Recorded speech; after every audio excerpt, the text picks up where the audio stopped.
మనం కొద్ది సంవత్సరాలుగా చూసుకుంటే అంటే for the past 20 to 30 years చూసుకుంటూ ఉంటే మనకి ఈ మధ్య ఈ పళ్ళ ప్రాబ్లమ్స్ అనేవి ఎక్కువైతున్నాయి.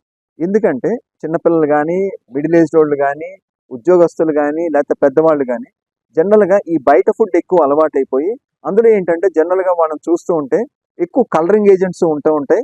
ప్లస్ వాళ్ళకి ఏంటంటే అందులో ఎసిడిక్ కండిషన్స్ కూడా ఎక్కువ ఉంటాయి. అంటే సపోజ్ మన ఎగ్జాంపుల్ చూస్తూ ఉంటే ఈ కూల్ డ్రింక్స్ తాగే వాళ్ళకి ఎక్కువ, లేక అందులో ఎసిడిటీ ఎక్కువ ఉంటుంది అనమాట.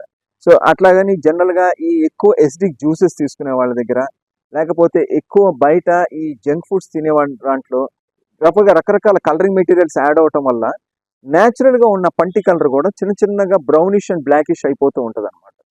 ఈ పళ్ళు నోరు ఒక్కటే కాకుండా జనరల్ బాడీ హెల్త్ సిస్టమ్ కూడా పాడైపోతుంది. అంటే వాళ్ళకి చిన్న చిన్నగా ఎసిడిటీ ప్రాబ్లమ్స్ వచ్చి, ఇండైజెషన్ ప్రాబ్లమ్స్ స్టార్ట్ అయ్యి చిన్న చిన్నగా వాళ్ళకి రకరకాల హెల్త్ ఇష్యూస్ వస్తున్నాయి అనమాట. జనరల్ కొంతమందికి ఈవెన్ డయాబెటీస్ కూడా త్వరగా వస్తుంది అనమాట. రకరకాల even kidney problems, kidney stones ఇట్లా రకరకాలు వస్తున్నాయి.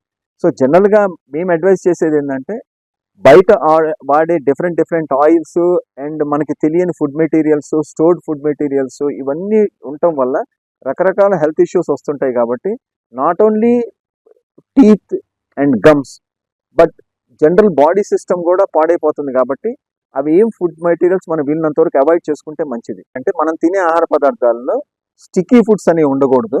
అట్లానే ఏంటంటే స్టిక్కీ ఫుడ్స్ అంటే మనకి జనరల్ చూస్తుంటాం మనం చాక్లెట్స్, పళ్ళల్లో ఇరుక్కుపోయే పదార్థాలు, ఇట్లాంటి జనరల్ మన చిన్నపిల్లలకి పెద్దవాళ్ళకి అందరికీ అడ్వైస్ చేస్తూ ఉంటాం. సో దీనివల్ల డిసడ్వాంటేజ్ ఏంటంటే మన నోట్లో ఉన్న బ్యాక్టీరియా దాని మీద యాక్ట్ చేసి అదేమైందంటే ఆ పన్నును తినేయటం మొదలు పెడుతుంటది. సో అప్పుడు ఏమైందంటే పన్ను త్వరగా పుచ్చిపోతూ ఉంటుంది.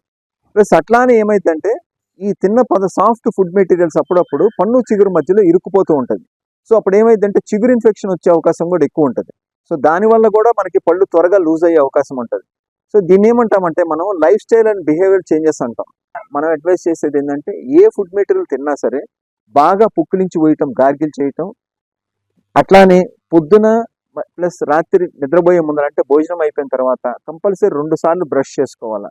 బ్రష్ కూడా సాఫ్ట్ బ్రష్తోనే బ్రష్ చేసుకోవాలా. పంటి ప్రాబ్లమ్స్ మీద, చిగుళ్ళ మీద ఏ డౌట్స్ ఉన్నా సరే, ఏమన్నా తెలుసుకోవాలన్నా, మీకేమన్నా ట్రీట్మెంట్ కావాలన్నా సరే మీరు ఎప్పుడైనా నన్ను కాంటాక్ట్ చేయొచ్చు. Thank you.